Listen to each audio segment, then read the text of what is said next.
Shalom, Bapak Ibu Saudara jemaat yang Tuhan Yesus kasihi, kita bersyukur kita akan masuk dalam renungan harian.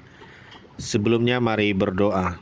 Bapa di sorga, kami mengucap syukur atas anugerah kasih setia Tuhan yang terus kami rasakan dalam kehidupan kami. Tuhan terus menganugerahkan nafas kehidupan, kekuatan, kesehatan, dan berkat kecukupan. Sebelum melakukan tugas aktivitas di hari ini, kami mendengarkan renungan firman Tuhan. Karenanya kami memohon, biarlah kuasa Roh-Mu menaungi kami semua. Dalam nama Yesus kami berdoa. Amin. Saudara-saudara, bacaan firman Tuhan bagi kita hari ini terambil dari Keluaran 34 ayat 1-9, kemudian ayat 27-28. Namun saya membaca Keluaran 34 ayat 6.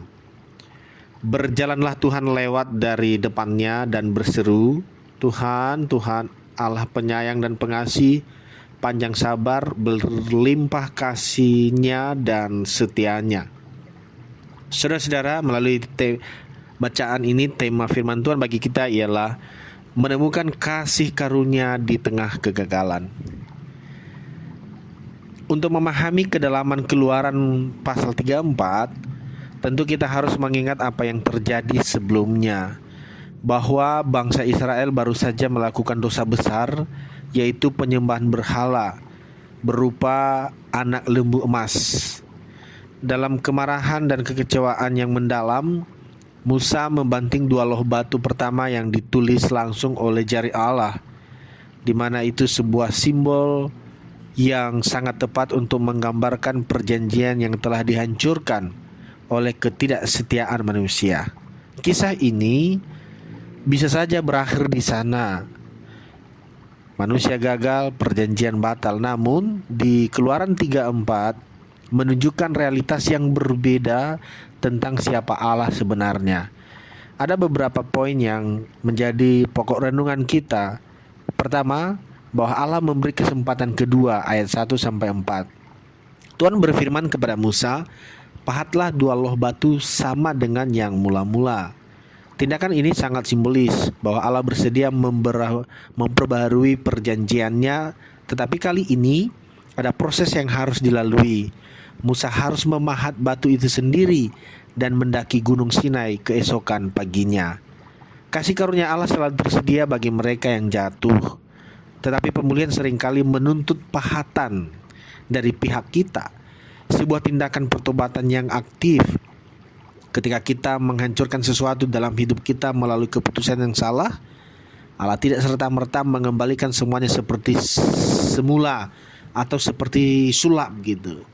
Ia atau Allah mengundang kita untuk mendaki kembali dalam tanda petik gunung tersebut, membawa sisa-sisa hidup kita yang telah kita siapkan, yaitu loh batu yang kosong, dan membiarkan Dia menuliskan kembali kehendaknya di sana. Yang kedua, deklarasi karakter ilahi ayat 5-7.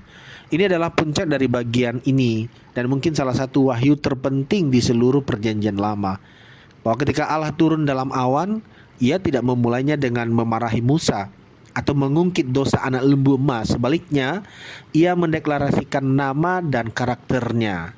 Bacaan atau nas bacaan kita tadi. Karena itu mari kita bedah deklarasi ini, yaitu penyayang, ya, merciful. Kata aslinya berkaitan dengan rahim seorang ibu. Ini adalah kasih sayang yang mendalam, naluriah dan berbelas kasih terhadap anaknya yang sedang tidak berdaya. Pengasih, gracious, Ia memberikan perkenanan, ya, precious, Ia memberikan perkenanan yang sama sekali tidak layak kita terima. Panjang sabar, ya, slow to anger. Secara harfiah dalam bahasa Ibrani berarti hidungnya panjang. Berbeda dengan orang yang mudah marah yang digambarkan bernafas pendek atau cepat. Allah menahan murkanya, Ia memberikan ruang yang sangat luas untuk pertobatan. Dan beberapa poin yang lain. Sebagai manusia kita cenderung mendefinisikan orang lain dari kegagalan terburuk mereka. Namun Allah mendefinisikan dirinya melalui kapasitasnya untuk mengampuni dan memulihkan. Poin ketiga yaitu respon penyembahan dan kerendahan hati ayat 8-9. Mendengar deklarasi yang begitu indah, respon Musa berlangsung seketika. Segeralah Musa berlutut ke tanah, lalu sujud menyembah. Musa tidak mencoba membenarkan bangsa Israel. Ia secara jujur mengakui memang bangsa ini adalah bangsa yang tegar tengkuk. Ia tidak menyembunyikan kenyataan yang buruk, tetapi ia menggunakan keburukan itu sebagai alasan untuk memohon kehadiran Allah yang penuh kasih karunia. Ampunilah kesalahan dan dosa kami. Pertemuan yang otentik dengan anugerah Allah selalu menghasilkan dua hal. Pertama, penyembahan yang murni, dan kedua, kejujuran yang telanjang tentang siapa kita. Dan tentu itu yang Tuhan mau dari diri kita.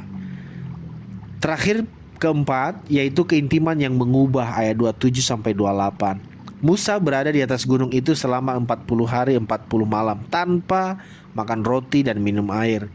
Ia ditopang sepenuhnya oleh kehadiran supranatural Allah. Di sanalah 10 firman itu kembali ditulis. Pemulihan sejati tidak terjadi dalam semalam. Pembaruan perjanjian membutuhkan waktu bernaung di bawah hadiratnya, menyerap apa yang menjadi isi hatinya. Kita tidak bisa mengharapkan kehidupan yang ditransformasi jika kita hanya memberikan waktu 5 menit untuk Tuhan setiap harinya. Keintiman menuntut durasi, fokus, dan penyerahan diri, dilambangkan dengan puasa Musa. Karena itu, saudara jemaat yang Tuhan Yesus kasihi, di dalam memasuki Minggu Prapaskah ini, mari supaya kita melihat diri kita sesuai dengan tema renungan ini, menemukan kasih karunia di tengah kegagalan. Mungkin saat ini sedang dalam kegagalan. Mari kita mendekat kepada Tuhan.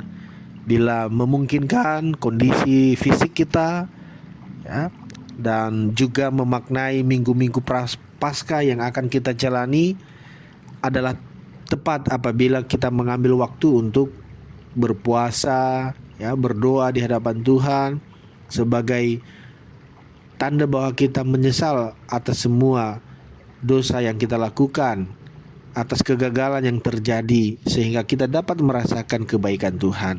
Hari ini sekali lagi mungkin kita merasa seperti sedang memegang kepingan loh batu hidup kita yang hancur karena kesalahan di masa lalu, karena kebiasaan buruk, atau karena kegagalan dalam menjaga komitmen. Karena itu Keluaran 3:4 bacaan kita tadi mengingatkan kita bahwa kita menyembah Allah yang ahli dalam menulis ulang kisah-kisah yang hancur. Ia adalah Allah yang panjang sabar dan berlimpah kasih setia. Ia mengundang kita hari ini untuk kembali mendaki gunung, membawa hati kita yang hancur dan membiarkan Dia kembali menorehkan cinta kasih-Nya di sana. Tuhan memberkati firman-Nya. Mari berdoa. Terima kasih Bapa di sorga untuk renungan firman Tuhan hari ini. Biarlah ini menguatkan hati dan iman kami. Kami boleh datang kembali kepadamu di tengah kegagalan yang terjadi, yang kami alami. Dan izinkan kami, perkenankan kami menerima, merasakan, bahkan menikmati kasih setiamu. Allah Bapa di sorga, terpujilah Engkau atas firman-Mu. Dalam nama Tuhan Yesus kami berdoa dan mengucap syukur. Amin.